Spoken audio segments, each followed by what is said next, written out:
Are you building the business that you set out to create? So when you look at your business today, you're asking yourself, does it reflect the aspiration that you had when you first opened your doors, right? Is it looking like that business, that shining business up on the hill that you imagined when you first swung that hammer or mowed the yard or turned the wrench? And the likelihood is that at some point, the business that you were building and the business that you intended to create, those two images kind of started to diverge and get further and further apart. And it's a really natural thing to happen. And it doesn't happen because you make bad choices. It happens because you get distracted by the work. You get pulled and pushed by your business. And there are things though that you can do to reduce the likelihood of it happening. And the first thing is acknowledge what you want the business to be. Acknowledge the aspiration. Actually write it down. Understand your aspirations for your business. I am Arthur Tew. This is the Tenfold Founders Podcast, and we are on a mission to equip faith-led entrepreneurs to build thriving trade businesses that serve God's kingdom. And we're so glad you're here. I am with Josh Staab and Sydney Andress, my partners and good friends. How are you two doing? Thank you for joining. Doing well. So that intro actually got me fired up. I know we usually jump into some personal stories, but man, you nailed it. Let me just jump in real quick here before we do some of the niceties before things. So these things, this path is going to diverge, right? Like you called it. It's not the fault of like bad decisions. There are going to be decisions at every fork in the road. And Yeah. whether or not you are grounded in your aspiration to why you started that business in the first place is going to influence the path or the fork that you take. There are going to be bad decisions, but even a decision made in the light of that original aspiration is probably going to be made better than a good decision made in something that's totally obtuse from where you started. But anyway, I had to add that in there. I'm doing great. Had a great weekend. Man, it's just a good week. It's Tuesday. Started off Monday right. So yeah, I'm fired up to be here. Josh coming in hot. No, I like this. This is good energy. Josh coming in with an aspirational approach to the podcast. We can see we want great results here today. So willing it into being. Sydney, how about you? You feeling inspired? You feeling aspirational today? Feeling great. I love Tuesdays. Great day of the week. Not about my actual favorite day of the week. I'm kidding, but doing really well. Well, so am I. I'm pumped. I will tell you right now that I have had more experiences than I like to admit building businesses that were almost aimless. The only aim was we were going to build this thing. We had this solution to a problem. And I'm telling you right now, that is not enough. Mm-hmm. Right? There are 1,000 books out there. There are 1,000 entrepreneurial courses out there that are going to tell you, like, find the problem in the market, find the right customer, build the right messaging, product that solves the problem that you've identified. I'm going to tell you to do the same thing, right? I'm going to, talk about those things as well because you have to do those. But if that's the only thing you're doing, that is not enough. That's not going to be enough to sustain you and get the outcomes that you really want. And so the question that I have first, though, is what outcomes do you actually want? Right? Why did you start the business? Because the aspiration that you have, that foggy sort of dreamlike vision that you had of the business that you probably never fully defined, it did something to your life, right? You were imagining a life that business was going to support. You were imagining outcomes that business was going to fit in. Whether you were acknowledging them or not, it may have just been a feeling or an emotion that you got that you connected with when you thought about starting your own business. But if the reason you started your own business was like, if you stop and actually ask yourself that question, why am I building this business? It's really easy to come up with answers like, well, for money, for, to reclaim my time, to be my own boss. These are often really, really common answers, responses that we get, and they're good and they're a start. But like Josh and I and Sydney were talking about beforehand, there's something probably deeper than that, right? Josh, you were talking about the 5 whys. Yeah, absolutely. So we had some awesome founders that we were working with a while back. I mean, 2 or 3 years ago. Shout out Eric and Darren. They came up with, and I'm sure it's not new. It's very simple and it's beautiful in its simplicity, but the 5 whys. And I think, Arthur, you talking about 7 whys, even deeper. So just why did you start? Okay, well, I wanted to have this freedom in my life. Like I wanted to not necessarily be tied to a desk and a 9 to 5 or et cetera. Okay, well, but why? And next layer deeper. Well, because I want to spend more time with X, Y, or Z, like my family, or I want to change the world. Okay, but why? And then you just keep going deeper and deeper until you really get to something at the core of your being that drives why you created the business in the first place, and something that you can be true to. And I was just looking up something too while we were talking here. It's a Bible verse, and I'm going to butcher the verse, so let me just bring it up. It's James 1:6, and it says, but let him ask in faith, never wavering, for he that wavereth is like a wave of the sea, driven and tossed by the wind. And if you don't have that why, the same way that this verse in James tells us to ask of God, like what you want, every fork in the road that we were just talking about before, the wind is just going to drive you. It's not going to be your own 2 feet or the path that you're on staying consistent. You're just kind of be all over the place. And and that's a wrap. That's it. We'll just leave on that. You're not going to get any more sage advice than that. But in the name of trying to extend this into a slightly larger block of entertainment, we'll carry on. But man, what a great injection, Josh. That is so true. You'd mentioned me using 7 whys. Yeah, I normally ask it. I found that with most people, it takes 7. Sometimes it only takes 3 or 4. But the goal is to ask yourself until you can't answer the question anymore. So maybe it takes you 10 times. So you're exhausted with answers. And somewhere in there is going to be that real reason. And I think for most founders, most entrepreneurs, when you get to that one big sort of North Star response, it's as surprising to you as it is to anybody else. It reveals something about who you are as a person, about what you value, why you're doing what you're doing. And I think it can also dispel or remove a lot of the wrong reasons why you're building your business, right? You might think that it's for money. And if you do, then all of your decisions are going to be driven by the pursuit of more money. But if it's something bigger than that, then money may be an obstacle sometimes, right? If you're listening to this podcast and you're tuning in with us, then you're more than likely a follower of God. You believe in the Christian universal morality, and you know that money is not the ultimate pursuit. And so acknowledging that up front is a really powerful thing, not just for you, but for your employees, right?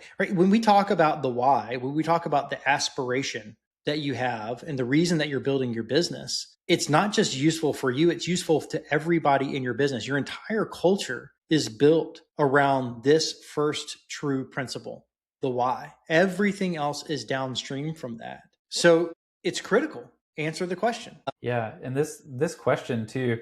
So like getting into those layers, I think it's important to just touch on. I mean, that doesn't have to come in like, all right, by the end of this podcast, you should have your 7 whys or your 10 whys. Like drive an hour and a half, like in your next road trip, and start asking those questions. And even if you only get 3 layers deep, I mean, pick it up again the next day. But just keep asking.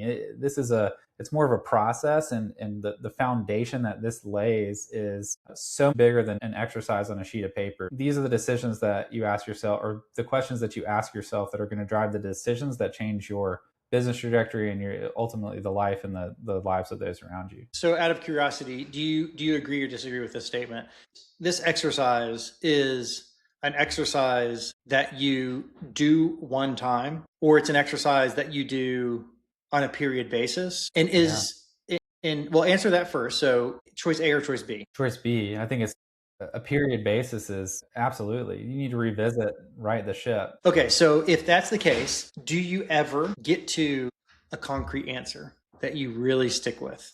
Is there a point of sort of truth that you arrive at? I think if you get deep enough, and honestly, in the businesses that I've started, I probably never did get deep enough. And I think that's why those businesses have evolved in the ways that they have. So the getting to that deepest answer, there's probably going to be something at your core, like a value or just that internal fire that I think some people do find that, and it doesn't change, and it's unwavering. And time again, you get the same answer, however many questions you have to go through to get it. But depending on how seasons change in your life too, how friendships come and go, how babies come into the picture, wives, spouses into the fold, how even churches, like we left our church a couple years ago and joined a new one. It might be interesting how that influences the new set of whys or what you're doing, especially the family one, man.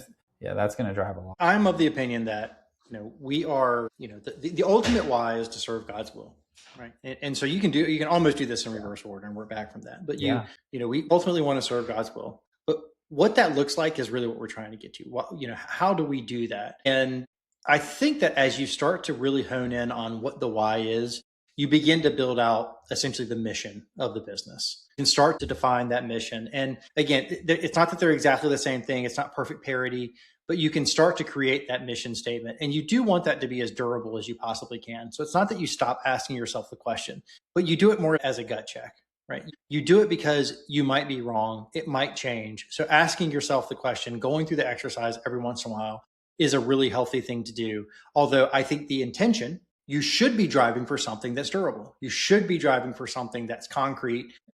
So, okay, great. I love those tools. I love this pursuit of the why. Now what I want to try and do is help you to make it less theoretical.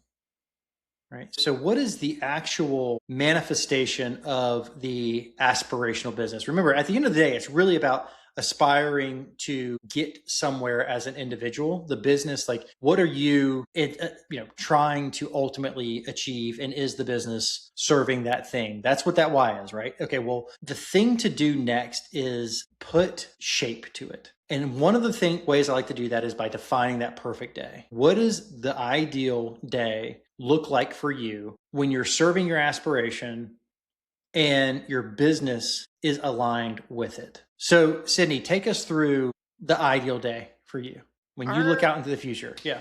Yeah, our church did this really cool series last year that I'm just now remembering, where we went through and figured out what your gifts were. And I think that if you're thinking about your aspirations and what you ultimately want in your life, if you also are really honest with yourself about what your gifts are, what God has given you, I think that helps with your fulfillment. So for me specifically, I am great at organizing things. I like problem solving. I'm good at that. If you're good at something, I think you're going to naturally enjoy it. And so like filling that bucket of having a day for me that is purpose driven, where I'm accomplishing tasks, I'm checking things off. They feel like big things. They don't feel like menial, trivial things, even though those are sometimes also fulfilling when you get so many of them checked off, but also helping other people in their pursuit. If I'm on a great call with a client and at the end of it, they're saying, like, you helped me see this through a different lens. That to me is a huge win. Or if I'm helping a colleague sort through a problem where they can't get into an account, or they can't solve an issue, or they're not sure why this stopped working, those types of things really fill my cup. And so understanding my gifts and then figuring out how those things work in my day-to-day really help me to stay in alignment with my assignment. I think God gives everyone gifts, and depending on whether you're using them or not, that can also be kind of maybe why there may be the feeling of a misalignment when you're doing something. So what you're doing, you're still working towards, in my opinion, that what that perfect day looks like, right? You're still considering these different components, these different contributors to what that perfect day is. That's part of the process. What I ultimately want you as the listener, you as the founder to do is actually write down. I wake up at 6:30 in the morning, put on a pair of casual, comfortable clothes. I make breakfast for my family at this time. I hop in the truck and I answer emails for, or make 2 or 3 phone calls. Actually say the things that you're doing in that day. Now they come from what Sydney's talking about, which comes from what the why is, which comes from, which comes from the aspiration, which comes from what the why is. And one thing I want to carve out a quick side note here. When you're thinking about your aspiration, it may sound like what we're talking about is your business's aspiration. That's not it. So just to be crystal clear, it's your individual aspiration, right? The business has to serve the aspiration. The business is not the aspiration, right? So you can have the aspirational version of your business, but it's only there for you as an individual to achieve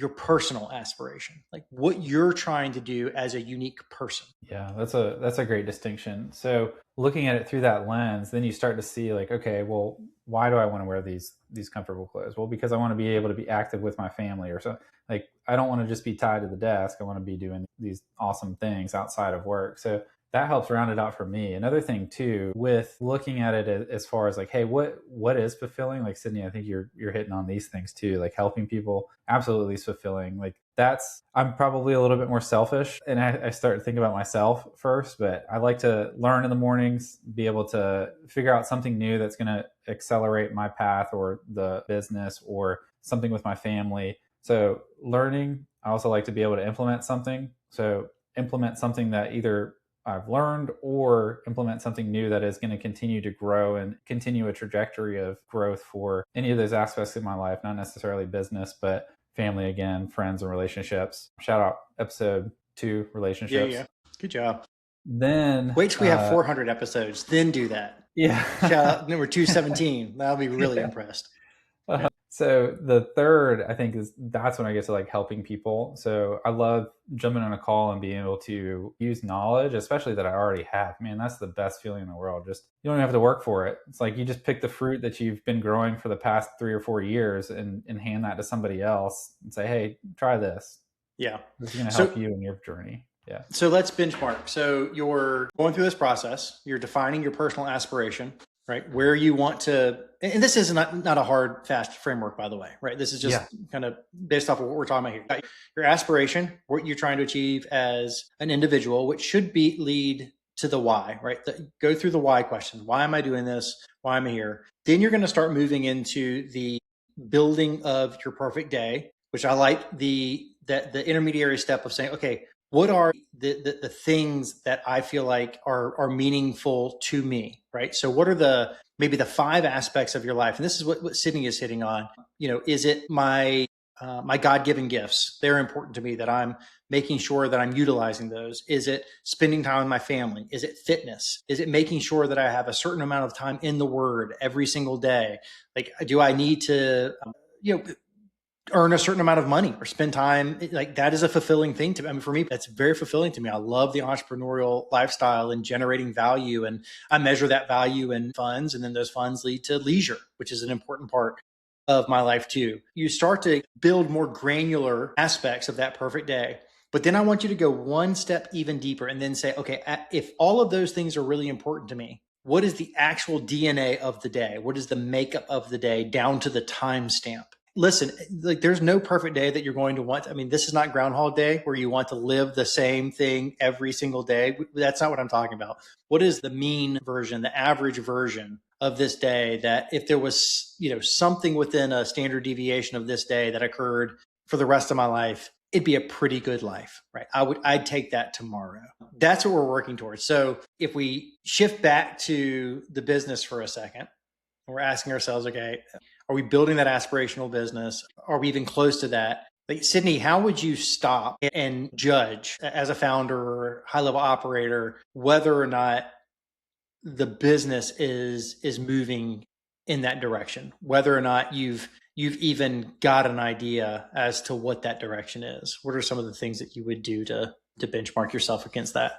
For me personally, it's if things start to kind of fall into place, if it doesn't feel as friction filled as it used to, if the obstacles that you've overcome, if the challenges that you've faced have somehow led toward a really cool lesson that you've developed over time. I'm smiling and I have to interrupt you because this from our operations lead. So when the business starts to operate really, really seamlessly and efficiently without friction, that's when you like, that is such a perfect response. Well, perfectionist too. Like that is in my DNA. So when things are running more smoothly than they were previously, that's a huge thing for me. I also think when you feel it, in your heart of hearts, if you're going in the right direction, there's going to be signals all over. We talk about this a lot internally where like this sign came from God, or this feels like it's the right direction because this person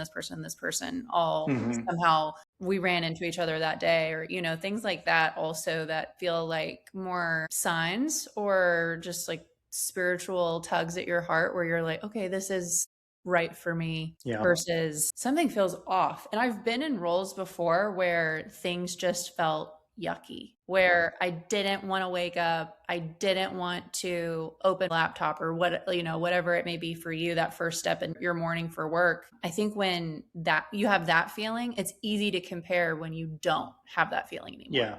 During your employment with me, did you stop feeling like that? Was that within the last 6 months, or hopefully a little? Yeah. After. But Yeah. I think so too. Like when you are in a role where you're not fulfilled or your gifts aren't, like that, kind of going back to that too. You are kind of going against the current. Do you guys feel like when you are going with the current, things are just naturally, a lot easier? I think there's a lot of that too. I mean, in just our team here, I know we were talking about it kind of off the camera, but just in the mission that we're working with now, just empowering trades business owners to build thriving businesses that honor God's kingdom. I mean, it's so much more fulfilling of a mission. Mm-hmm. And like coming from essentially just a marketing agency, like a yes marketing agency, like, yes, we'll do that. Yes, we'll do that, to just this higher calling of our own why, our collective why here. Yeah, absolutely. Going with the current, the tailwinds. Arthur, I know you were talking too just about how like something that kind of validates your past or validates those past actions. Yeah.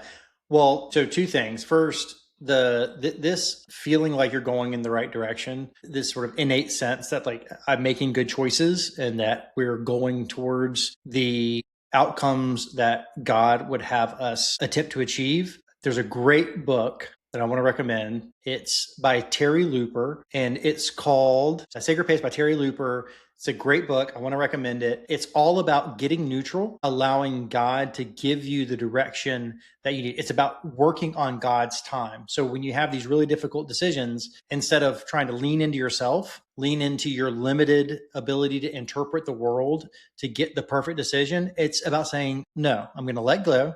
I'm going to let go. I'm going to stop worrying about which outcome is right or wrong. I'm going to work on God's timing and let Him show me where I need to go. That's point number one. I am terrible at implementing this. I'll just be honest with you.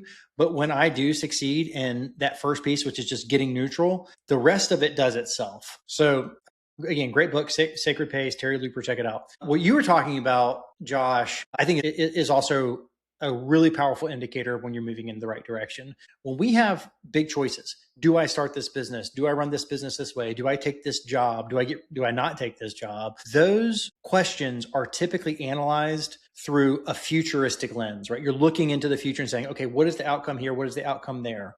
And is this the preferred outcome or is that the preferred outcome?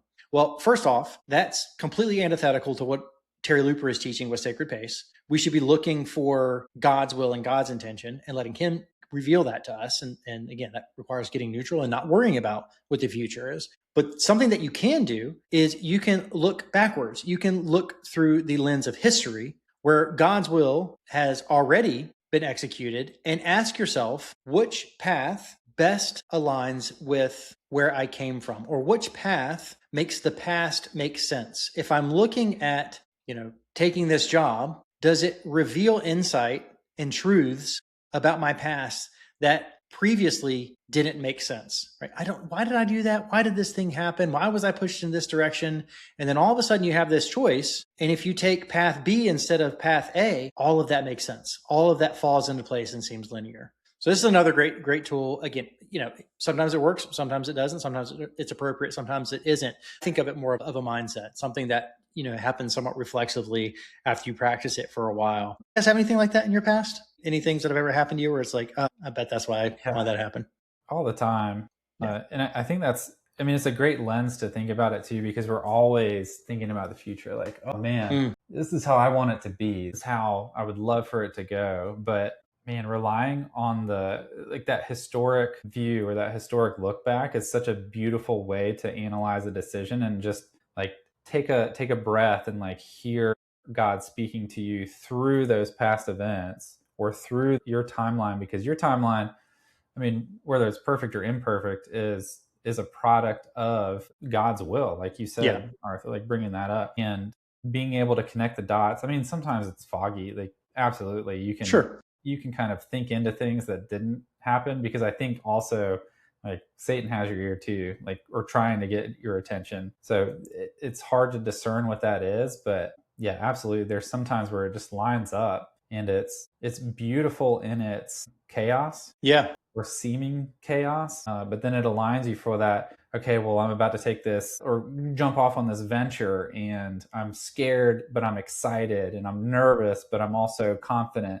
Like, take that leap or make that decision, because I've seen this before, or I've seen a situation like this before, and I failed miserably, but God had it in my plan to fail miserably, to know what that feels like, so I can jump and do the right thing full hearted into this, that decision Yeah. will be. No, that's exactly right. That is it. So, well, look, in wrapping this up, just a reminder, the question is, are you building the business that you set out to create from day one? And if you don't understand your own personal aspirations, I truly believe that it's impossible to answer that question.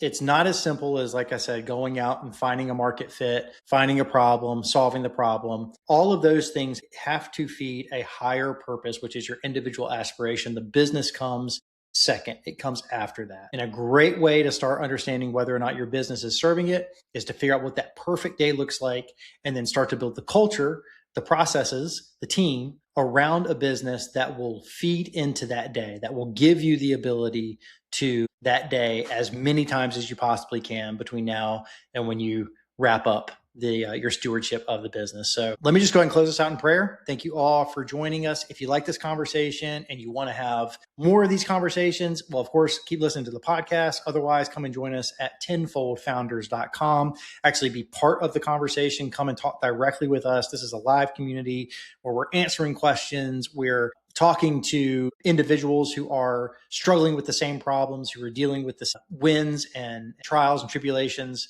So you'll fit in. Come join us. If you just bow your head, we'll close out in prayer now. Heavenly Father, we thank you so much for giving us this opportunity to speak into this audience. And we hope that our words speak your wisdom, and that those who are here with us today receive that with open and inspired hearts, so that they may go out and build thriving businesses that ultimately serve you and your will. We pray all this in Jesus' name. Amen. Amen. See you on the next one. Thank you all.